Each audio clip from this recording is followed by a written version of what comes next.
বাবু 100 টাকা দিলেন, 300 টাকা দিন না, আমার ছেলের কলেজে লাগবে। শুনছো, ম্যাথরের ছেলে আবার কলেজে পড়ে, আর 1 টাকাও হবে না, যা এখান থেকে। এই ঘটি, এখানে একটু জল দিয়ে ধুয়ে দিস তো। নাইটি, তুই যে ছেলেটাকে ভালোবাসিস তাদের অবস্থা কেমন? জানি না বাবা। এক্ষুনি ছেলেটাকে আসতে বলতো। ঠিক আছে। নাইটি, সত্যি তোমার বাবা ডেকেছে আমাকে? আমি এক্ষুনি আসছি। প্রশ্ন, আজ 300 টাকা আয় করতে পারিনি, 100 টাকা হয়েছে। ঠিক আছে বাবা, আমি আসছি। বাবা, প্রশ্ন, তোমার বাবা কি করে? আমার বাবা লোকের বাড়ি বাড়ি গিয়ে পায়খানা পরিষ্কার করে।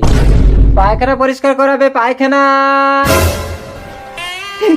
আমার ছেলেকে কে মারলো? প্রশ্ন, কথা বল খোকা। তুই কি পচে তোর? চল থানায় চল। স্যার, আমার অপরাধ। গেলেই বুঝতে পারবি। প্রশ্ন, কি গো, মেয়ে তো 7 দিন ধরে কিছুই খাচ্ছে না, শুধু প্রশ্ন প্রশ্ন করছে। ডাক্তার ম্যাডাম, আপনার যত টাকা লাগবে আমি দেবো, আপনি আমার মেয়েকে সুস্থ করুন। দেখুন, এটা সাইকোলজিক্যাল প্রবলেম, এগুলো ওষুধে ঠিক হয় না। ও যাকে চাইছে তাকে এনে দিলেই ঠিক হয়।